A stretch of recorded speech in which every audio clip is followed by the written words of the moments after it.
I know it's become a bit of a habit for booktubers to drink tea during their reviews, but I'm lazy and can't be bothered to make a cup of tea, so I've got some tap water.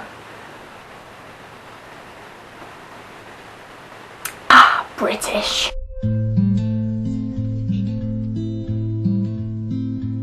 Today I'm going to be reviewing The Sky is Everywhere by Jandy Nelson. This was published in 2011, is 275 pages and is a young adult romance novel.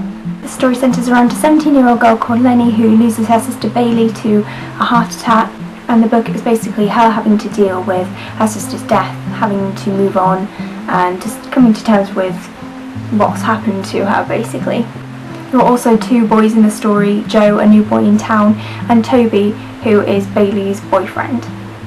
I just want to start by saying that this book is beautifully written. Some of the prose and language that's used in it is really well done.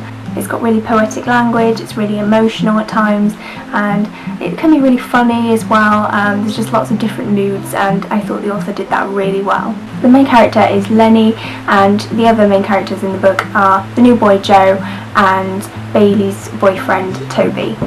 I thought the characters were really believable in a way. What I liked about Lenny was that she's very flawed. She's not perfect, and I hate perfect characters. I think they're really hard to relate to.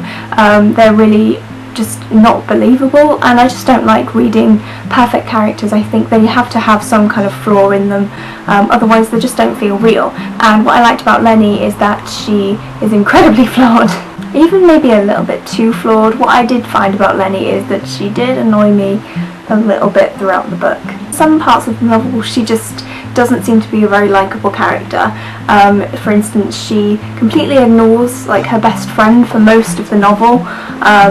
She doesn't really seem to care much about her grandma, who looks after her. There's a direct quote from this book, and it's when her and her grandma are having an argument, and she says, the grandma says, "You act like you're the only one in this house who has lost somebody.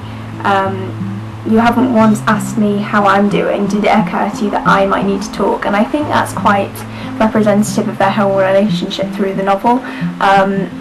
The grandma didn't really get a look in. We don't really know how she feels. The story's completely centred around Lenny, and I just don't find that believable. Like, if my kind of sister died, my main concern would be my family, not some new boy in town. The one character I did like is Toby, who is Lenny's sister's boyfriend. I thought he was really cool. I really felt sorry for him throughout the novel. I just wanted to hear his opinion. If the author had just done a book from his point of view, I think that would have been much better. I just really liked him a whole lot, and we didn't get to hear enough of him, to be honest. Another thing that constantly happens in this book is that I am told things but I'm not actually shown them, and this is another pet hate of mine when it comes to books or even films and stuff. Several times in this book Lenny declares her love for Joe. She says so many times, you know, I'm in love with him, I'm in love with you, I need you. I just wish the author would have just left that kind of line of dialogue out and just shown me a little bit more of how they are in love, how they understand each other, kind of the development of that relationship. I can see that they're in love, you don't have to directly tell me.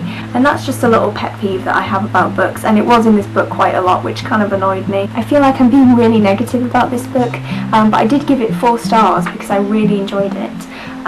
Again, like I say, I thought it was beautifully written. I loved the character development was good, and I know I bashed the characters quite a lot, but the development of the characters was good. I thought the ending tied everything up really nicely, without kind of being too cheesy and happy ending-y. I thought it was, if that's a word, I think it was really well written.